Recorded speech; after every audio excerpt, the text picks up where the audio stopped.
Alléluia, c'est bon? Alléluia, alléluia. Bonsoir, cher peuple de Dieu. Je vous bénis tous dans le nom précieux de Jésus-Christ, notre Sauveur. Bienvenue à Centre Chrétien Vie. Nous sommes à l'heure de notre étude biblique. Et je suis très heureux de vous retrouver aujourd'hui. Nous avons fait près de 3 semaines ensemble. Aujourd'hui, ça va être le dernier jour de notre thème sur la foi du Père Abraham. Nous allons conclure cet enseignement par la grâce de Dieu aujourd'hui. Je pense que 80%, pour ne pas dire 90% de ce qui devait être dit sur ce sujet a été déjà dit. Nous avons fait un long voyage. C'est le Seigneur qui a permis que nous puissions passer ces moments ensemble. Et aujourd'hui, nous allons enfin conclure ce merveilleux enseignement. Et je prie que le Seigneur continue de vous enseigner. Malheureusement, nous les hommes sommes limités. Mais j'ai la foi en Dieu et au Saint-Esprit qui est en toi, qu'il t'enseignera toutes choses et que par sa grâce, tu pourras aller encore en profondeur, tu pourras encore avoir des révélations par rapport à ce que j'ai partagé et que le Saint-Esprit t'a convaincu de beaucoup de choses tout au long de ces moments. Je bénis beaucoup le Seigneur pour la vie de tous les membres de cette église, pour le pasteur Hubert, pour tous ceux qui sont ici, qui sont actifs. Que le Seigneur vous bénisse abondamment. Comme à l'accoutumée, je voudrais aussi bénir un frère par la grâce de Dieu qui se prénomme le pasteur Guizé. Le pasteur Guizé depuis les États-Unis au Nebraska. Si tu m'écoutes, je tenais à te dire merci parce que le pasteur et moi, nous sommes en train de travailler sur un projet, en fait, sur un projet qui regroupe en fait plusieurs pasteurs, mais j'ai commencé le projet avec lui et il a partagé un thème qui m'a beaucoup inspiré. Il a parlé de ce qu'on appelle l'inspiration, l'autorité et l'inspiration de la Bible. Pourquoi j'en parle aujourd'hui? Parce que depuis qu'il a parlé de ça, depuis qu'on a travaillé sur ce sujet-là, lui et moi, j'expérimente beaucoup ce qu'on appelle l'inspiration en fait.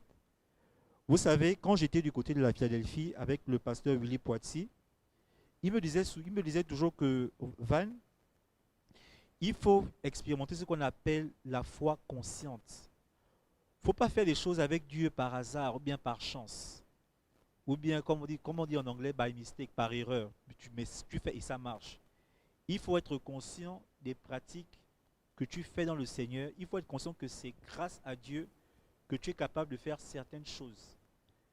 Et pourquoi je le dis aujourd'hui? Parce que lorsque j'ai commencé à travailler sur le projet en question avec le pasteur Guizé, on a parlé d'un premier thème qui porte sur l'inspiration de la parole de Dieu. Et à travers ce thème, j'ai réalisé qu'en réalité, tout ce que nous faisons, tout ce que nous faisons, c'est vraiment inspiré, c'est vraiment poussé par l'Esprit de Dieu. Ce n'est pas quelque chose que nous concevons de nous-mêmes, mais c'est quelque chose que le Saint-Esprit inspire en nous. Alléluia. Et je bénis beaucoup le Seigneur. Même pour qu'aujourd'hui je sois devant vous, j'écris les enseignements bibliques, c'est vraiment inspiré par le Saint-Esprit. Je vais vous dire un secret. Souvent on me demande d'intervenir. Et moi, ce que j'aime faire, c'est lorsque je sais que je dois intervenir, j'aime toujours demander à Dieu, j'aime toujours dire à Dieu, Seigneur. Moi, personnellement, j'ai une librairie d'enseignement. J'ai une librairie d'enseignement que moi-même j'ai écrit. Et j'aime toujours demander à Dieu que, Seigneur, par rapport à tous les thèmes que j'ai déjà écrits, quel est le thème que tu aimerais que je puisse partager à ton peuple? Et je veux que ça vienne comme une conviction plutôt que comme un programme, plutôt que comme quelque chose que j'ai schedulé, que j'ai programmé en fait.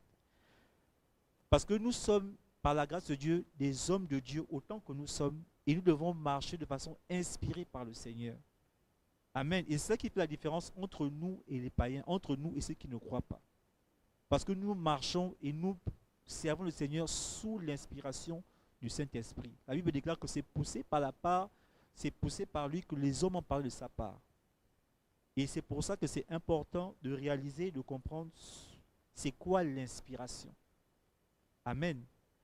Et aussi, pour finir avec ça, à travers ce thème que que nous allons conclure aujourd'hui, le Saint-Esprit m'a encore poussé à écrire un autre enseignement. Je crois qu'il sera peut-être la suite logique, je ne sais pas trop, qui sera la suite logique de cet enseignement. Et je crois que il m'a donné un thème, il m'a dit, le thème sur lequel je suis en train de travailler actuellement va s'appeler La promesse, le temps et l'accomplissement.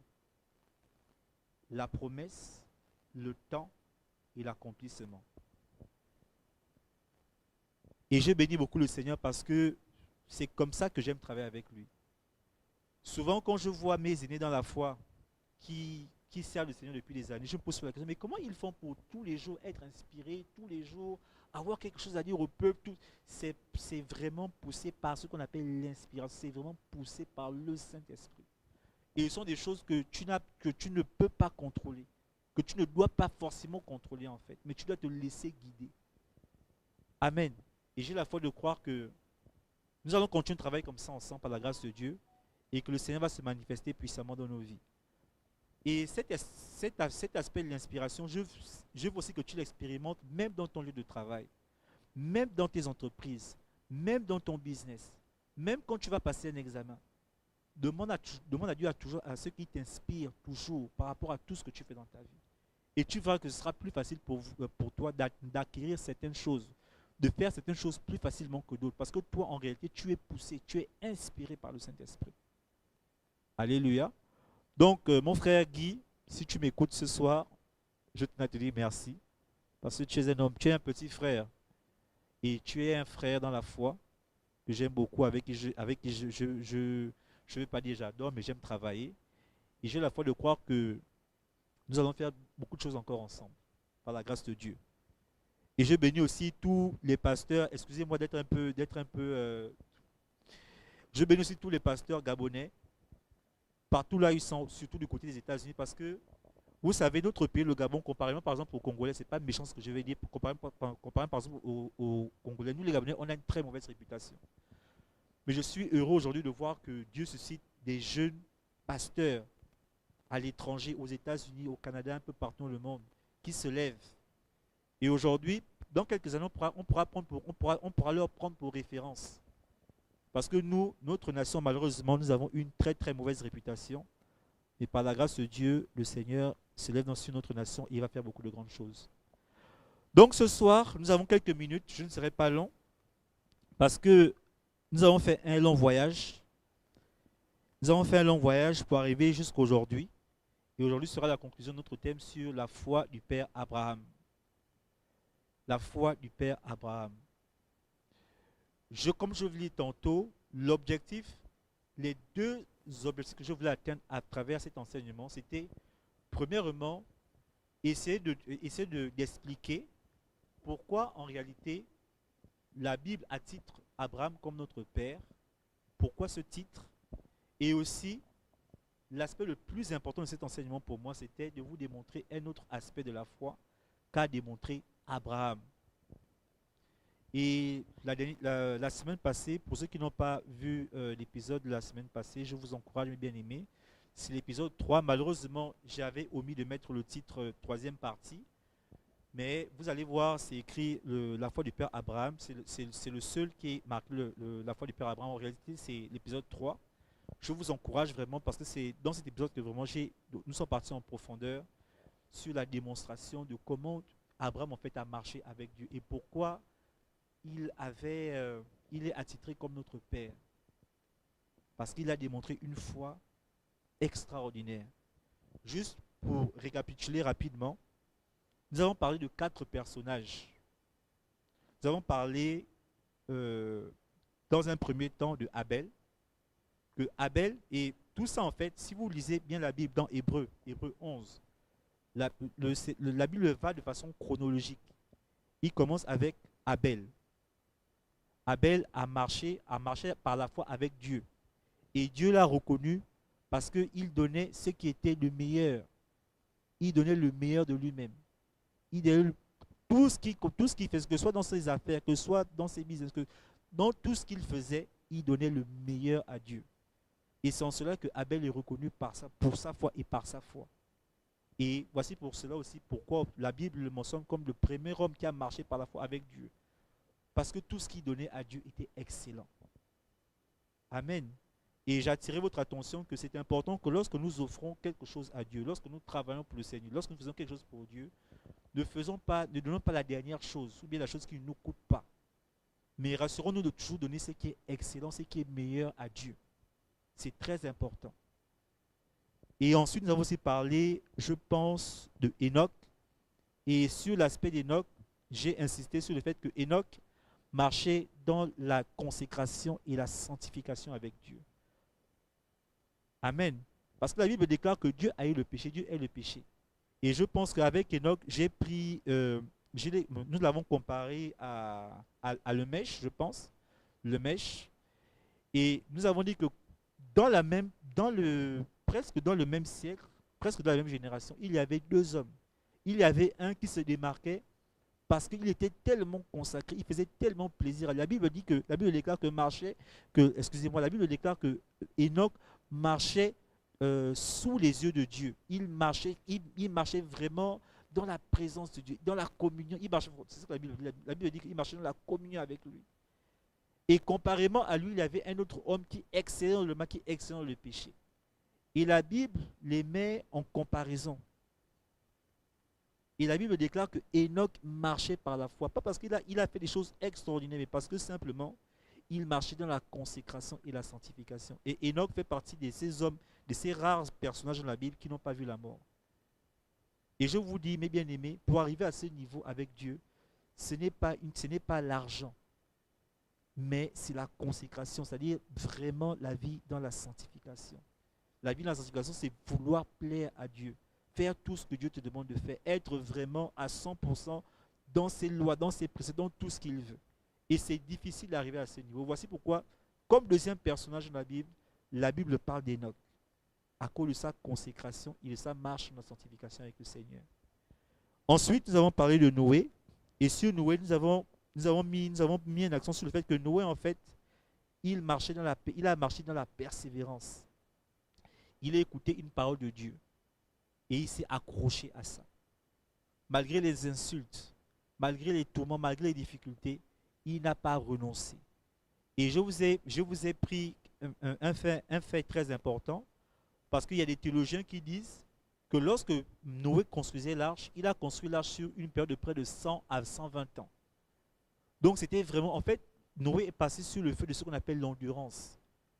Il s'est accroché à ce que Dieu lui avait dit pendant des années, malgré les moqueries, malgré les obstacles, malgré les insultes, malgré l'incompréhension des gens qui étaient autour de lui, malgré même la méchanceté de cœur des gens qui étaient autour de lui.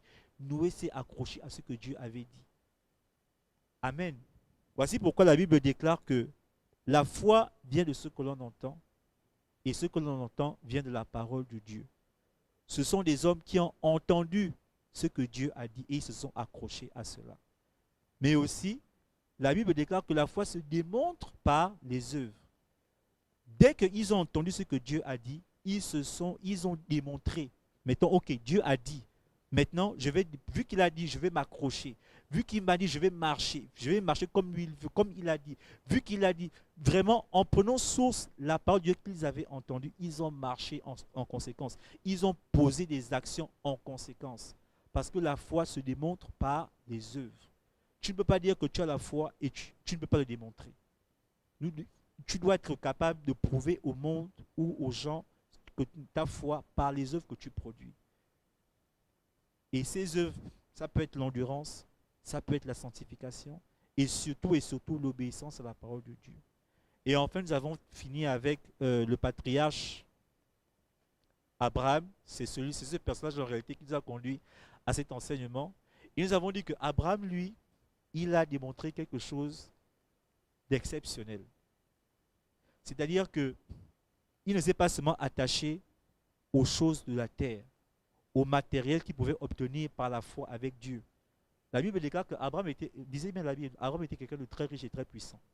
Il a combattu 5 rois à lui tout seul. Il avait l'argent, il avait toutes choses. Mais à un moment donné, la Bible déclare qu'Abraham a obtenu la promesse de Dieu.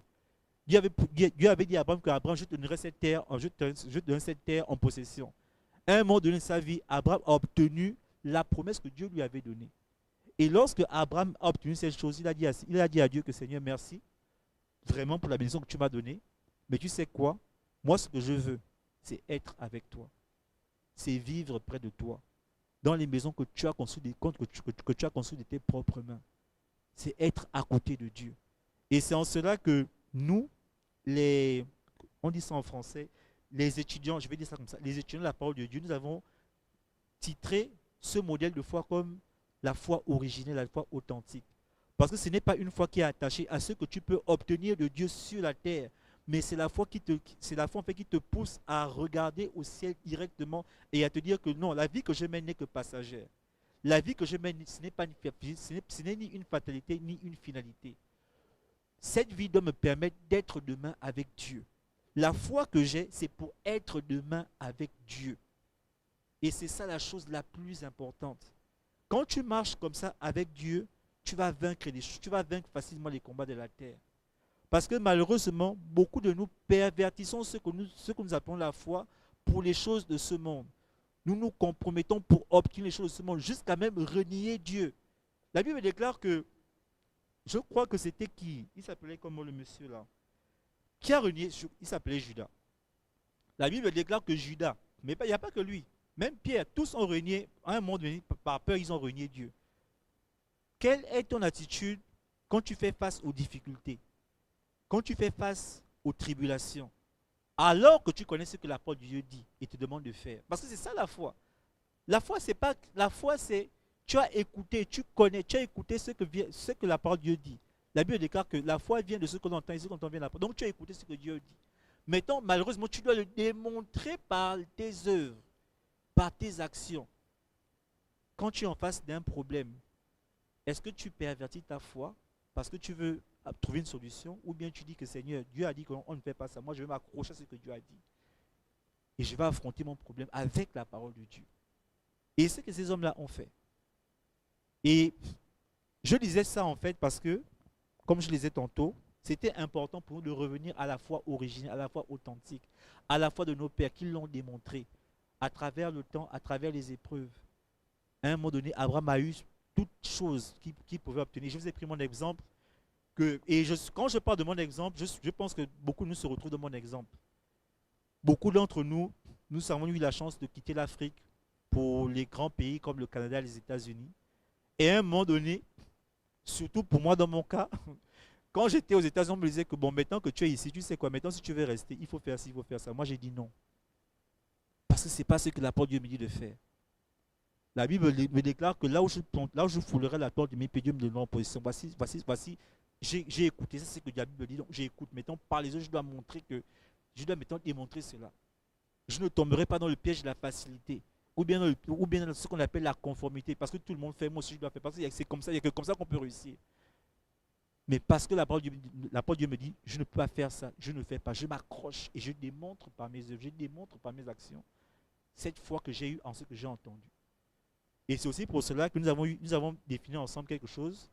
Nous avons dit ensemble que, en réalité, la foi, c'est la ferme assurance en la parole de Dieu qui se démontre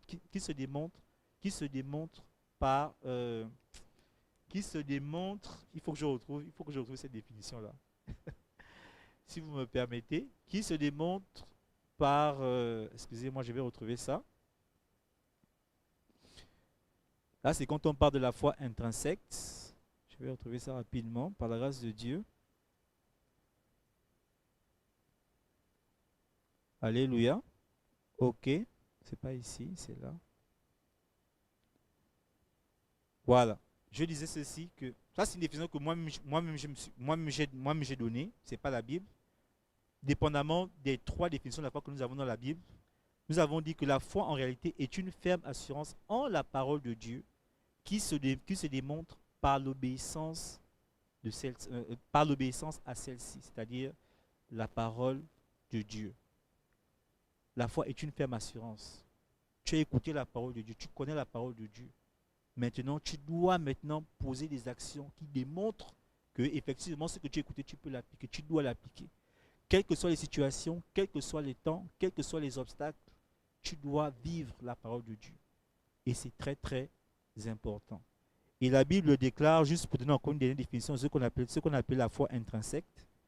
La foi intrinsèque, c'est dans Hébreu 1.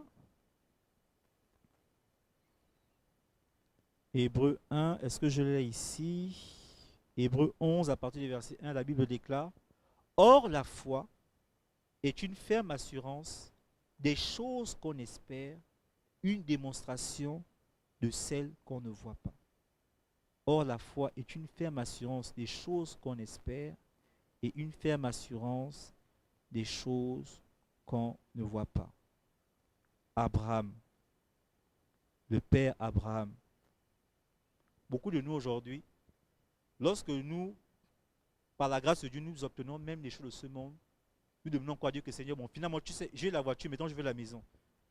Seigneur, j'ai eu un enfant, maintenant je veux un deuxième enfant. Seigneur, Seigneur, j'ai peut-être voyagé, peut-être pour la France, maintenant je vais aller au Canada. Tout de suite, nous sautons sur autre chose, nous oublions ce que nous avons et nous voulons autre chose.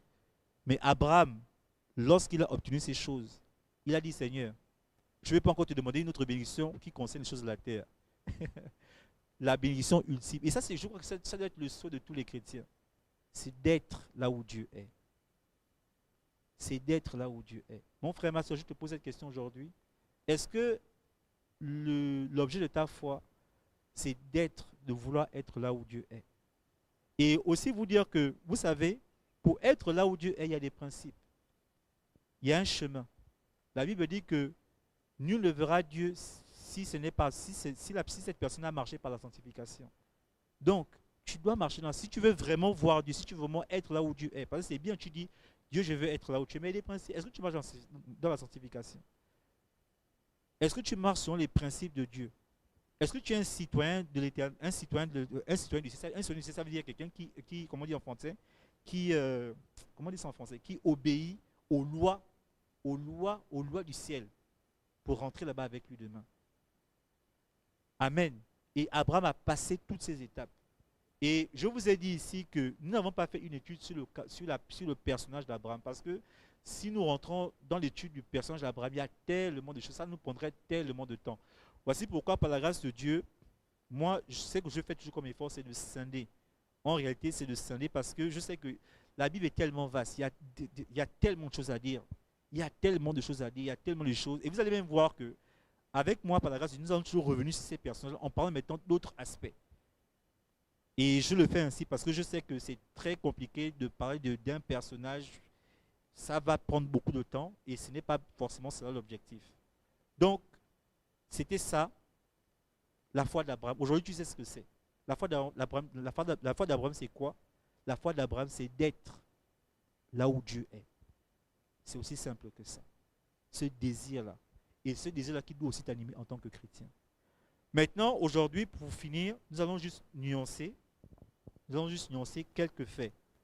Et comme je vous l'ai dit tantôt, c'est en écrivant surtout cette dernière partie-là que le Saint-Esprit m'a révélé un autre enseignement que je n'ai pas encore fini de rédiger en réalité, mais par la grâce de Dieu, je vais prendre mon temps pour finir ça. Il m'a parlé de la promesse, du temps et de l'accomplissement. La promesse, le temps et l'accomplissement. C'est en lisant ça en fait. Donc, on va juste finir la foi du Père d'Abraham aujourd'hui. Et par la grâce de Dieu, si je reviens, par la grâce de Dieu, et qui m'inspire de vraiment le faire, je le ferai. La Bible déclare dans Hébreux 11, à partir du verset 11 à 13, la Bible déclare ceci. Écoutez très bien, parce que ça c'est très important. C'est par la foi que Sarah elle-même, malgré son âge avancé, fut rendue capable d'avoir une postérité parce qu'elle crut à la fidélité de celui qui avait fait la promesse. C'est pourquoi, d'un seul homme déjà usé de corps, naquit une postérité nombreuse comme les étoiles du ciel, comme le sable qui est sur le bord de la mer et qu'on ne peut compter.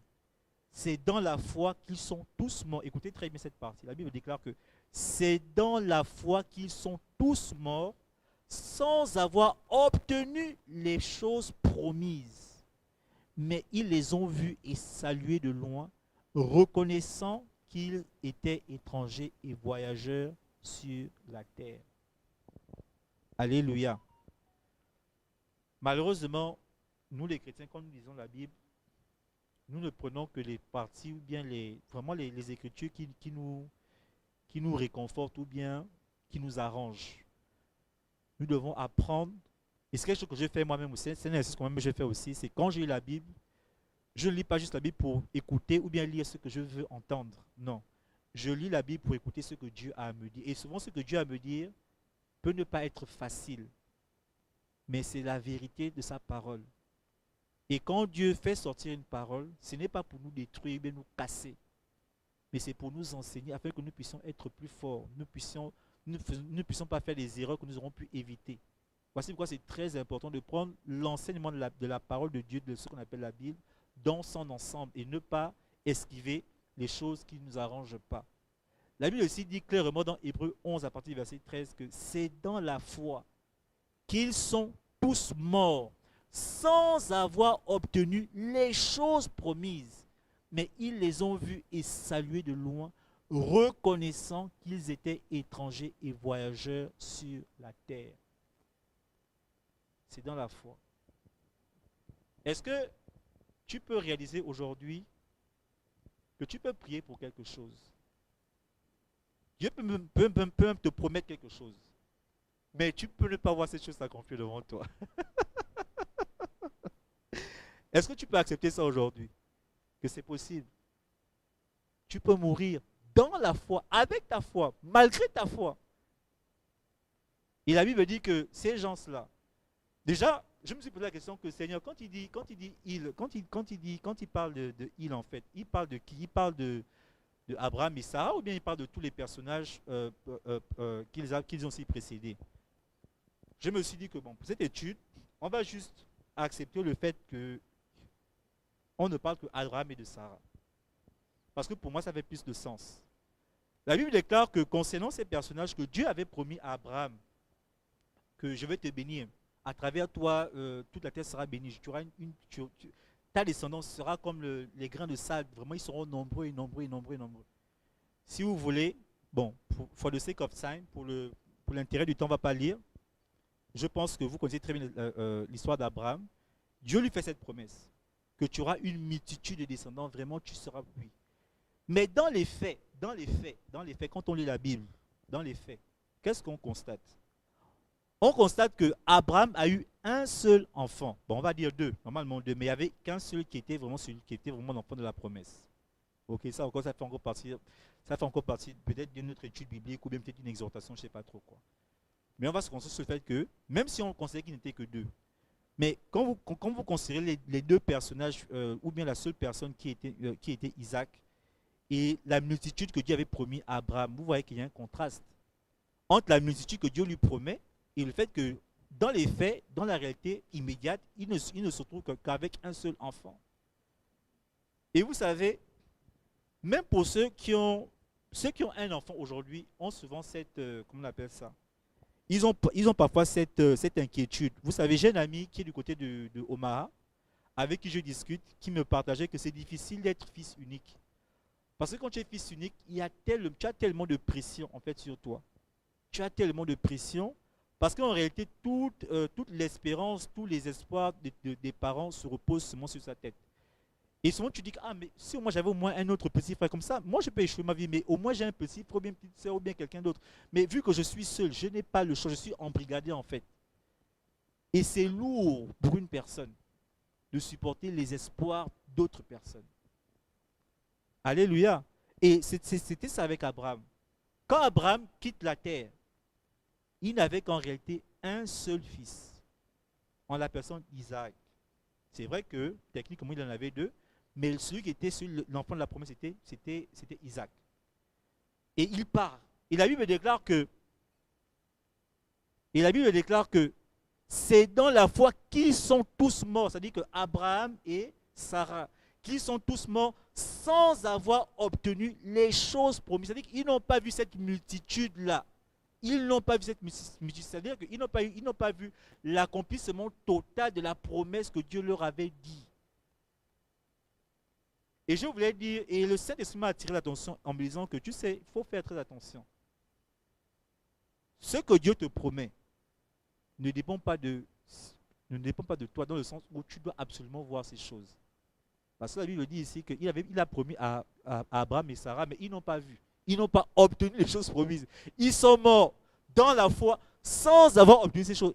Est-ce que tu peux faire entrer ça dans ton esprit? Est-ce que pour toi c'est facile d'accepter ça aujourd'hui, de savoir que Peut-être que tu as un rêve, peut-être que tu vas accomplir des choses. Peut-être même que Dieu t'a promis des choses. Mais est-ce que tu sais que tu peux mourir sans voir ces choses s'accomplir devant toi? Est-ce que tu le sais? Est-ce que tu sais ça? Bon, ok. Dieu a promis que tu vas... bon, je sais pas, tu t'es marié. Dieu a promis que tu auras plusieurs enfants.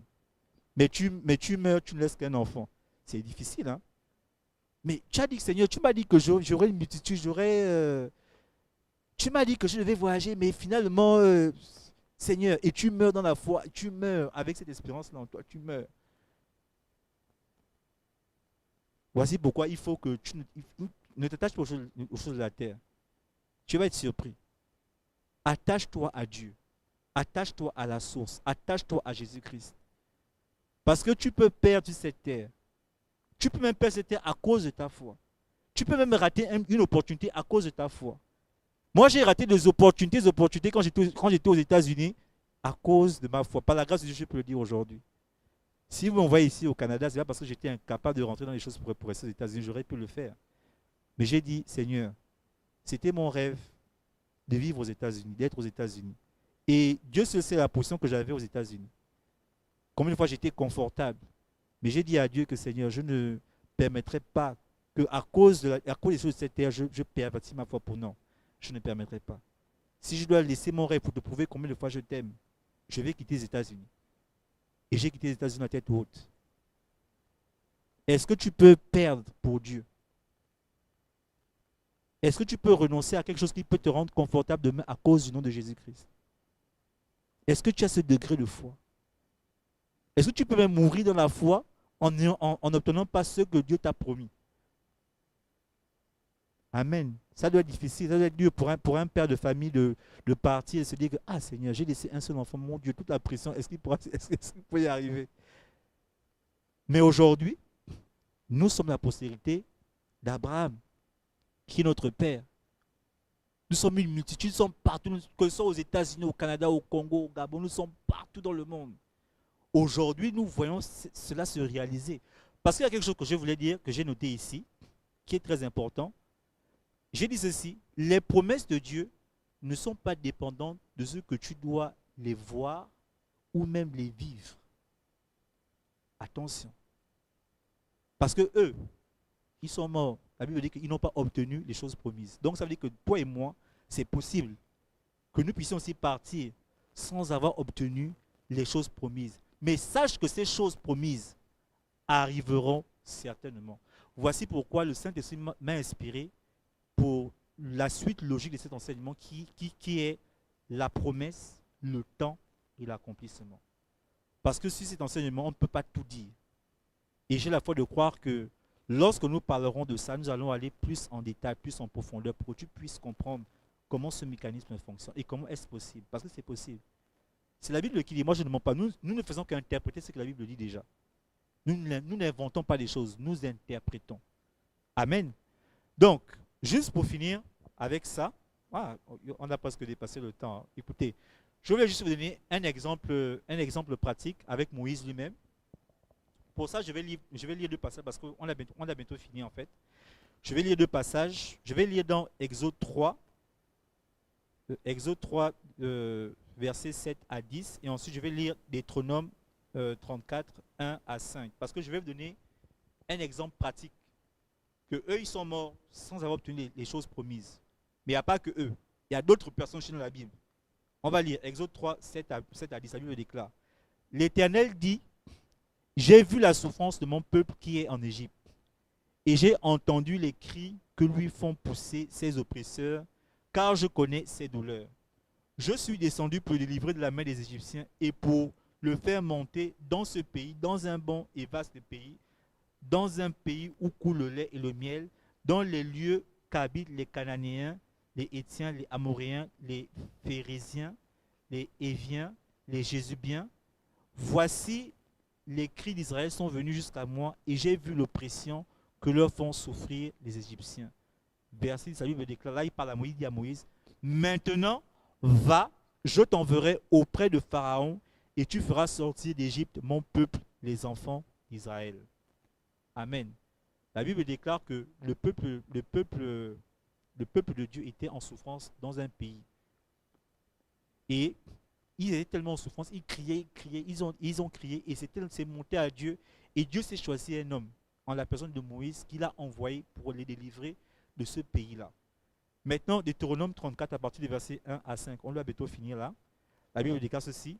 Moïse monta des plaines de Moab sur le mont Nebo, au sommet du Pisga, vis-à-vis de Jéricho.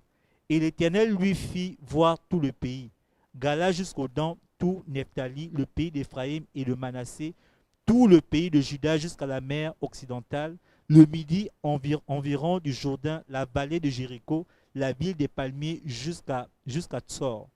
L'Éternel lui dit, c'est là le pays que j'ai juré de donner à Abraham, à Isaac et à Jacob en disant, je te donnerai à ta postérité, je te l'ai fait voir de tes yeux, mais tu n'y rentreras point. Moïse, serviteur de l'Éternel, mourut là dans le pays de Moab selon l'ordre de l'Éternel. C'est triste, mais c'est un enseignement important. La Bible déclare que Dieu avait écouté les cris de son peuple. Et il s'est choisi un homme à la personne de Moïse. Il a envoyé Moïse. Il a dit que Moïse, toi, va.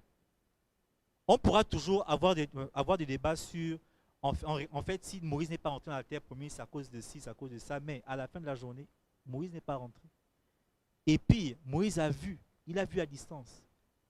Il a vu. Et vraiment, la Bible fait un bon effort en décrivant combien de fois c'était beau, c'était grand, c'était vaste, c'était le pays où coulait vraiment le lait et le miel. Et la Bible déclare que Dieu lui a dit que voici le pays que je vais donner aux enfants d'Israël. Mais toi, tu ne vas pas rentrer. La Bible déclare aussi dans Hébreu qu'ils n'ont pas obtenu les promesses. Et ils sont morts comme ça. Et ils ont salué cela de loin. Et ce que j'aime avec la Bible, c'est que la Bible dit que, sachant qu'ils étaient des passagers sur la terre, toi et moi, nous sommes des passagers sur la terre. Parce qu'en réalité, Dieu sait que le but de notre vie, en réalité, ce n'est pas d'obtenir les richesses, les biens de ce monde. Donc pour Dieu, en fait, c'est comment dire ça en français? C'est un mal pour un bien, en fait. Dieu, en fait, lui, dans sa vision parfaite pour nous, ce n'est pas de réussir, comme d'être non, c'est pas ça, c'est les ambitions humaines, ça c'est les choses des hommes. Parce qu'à la fin de la journée, toutes ces choses-là vont passer. Tout, la Bible dit que tout passe, tout. Everything. Mais ce qui demeure et ce qui reste, c'est quoi? C'est la parole de Dieu. Donc lui, en fait, sa vision, elle n'est pas mauvaise en réalité. Parce qu'il sait que ce qui est le plus important, c'est la vie éternelle. C'est d'être là où il est. C'est de vivre là où il est. C'est ça le but de ta foi en réalité. Le but de ta foi, c'est ça. Ce n'est pas les biens de cette terre. Donc pour lui, que tu gagnes, que tu aies ces choses, ou que tu les aies pas, que tu les vois. Parce que c'est ce qu'il a dit, sa promesse finira toujours par s'accomplir. La seule nuance, c'est que tu peux ne pas vivre ces choses. Ça ne dépend pas de que tu vives ou pas. Ce que Dieu a dit, ça va se réaliser. Mais toi, tu peux ne pas vivre ces choses. C'est ça la nuance. Et c'est ce qui s'est passé avec Abraham, et c'est aussi ce qui s'est passé avec Moïse. Et il faut que tu acceptes cela. Mais cela s'accomplira certainement. Et quand je vais faire l'enseignement sur la promesse, le temps et l'accomplissement, tu vas comprendre en réalité. Mais en ce qui concerne l'enseignement sur la foi du Père Abraham, voici ce que je voulais te donner aujourd'hui. C'est vrai, c'est notre propre conception en tant qu'étudiant de la parole de Dieu. Ce qu'on a appelé la foi authentique, la foi originelle. Que cette foi originelle soit ton partage à travers cet enseignement. Que vraiment que soit le fondement de ta foi aujourd'hui. Que ton désir le plus profond soit d'être avec Dieu. Arrête de pervertir, de convertir ta foi vis-à-vis des situations parce que tu veux gagner le monde. Au contraire, sois même prêt à perdre à cause de Jésus-Christ. Et la Bible déclare aussi, même dans la Bible, hein, que celui qui gagnera sa vie, celui qui va accepter de perdre sa vie à cause de moi, va la gagner. Mais celui qui va vouloir gagner sa vie, qui va vouloir conserver sa vie pour les choses, lui, il va la perdre. Donc c'est un conseil que je te donne, mon frère, mais c'est difficile. Et nous tous, même moi qui vous prêche, je ne suis pas exempt de ces choses. Je me prêche à moi-même. Gagnons d'abord, battons-nous, soyons prêts à perdre notre vie à cause de Dieu, à cause des choses de Christ. Et j'ai la foi de croire que, comme la Bible déclare aussi, qu'il nous bénira dans le temps présent. Cherchez premièrement le royaume des cieux et tout ce qui cherchez premièrement le royaume des cieux et je vous donnerai dans ce siècle-ci. Je vous bénirai dans ce siècle-ci. La foi vient de ce que l'on entend. Maintenant, nous devons le démontrer par nos œuvres. Et nous devons avoir la ferme assurance en ce que nous avons entendu. Donc, c'est par là que je vais conclure. Malheureusement, nous avons commencé tard, mais je pense que j'ai donné assez. J'ai donné ce que je pouvais donner à travers cet enseignement.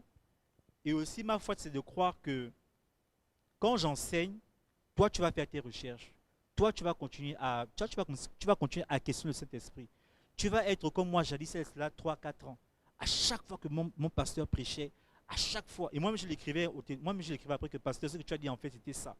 Moi, après, j'ai trouvé telle chose. Et il me confirmait que voici pourquoi cet homme-là m'a beaucoup aimé. Et quand je suis parti de Philadelphie, son cœur s'est brisé. Mais pasteur Willy Poitier, je veux te dire que ce que tu as semé en moi, ce n'a pas été perdu. Donc, le Seigneur vous bénisse partout là où vous êtes. Et nous allons nous retrouver la semaine prochaine pour une autre étude biblique, pas avec moi cette fois-ci, avec la personne que le Seigneur va choisir. Et nous allons continuer à être bénis dans ces lieux. Merci beaucoup et que le Seigneur vous bénisse. Bonne soirée à vous.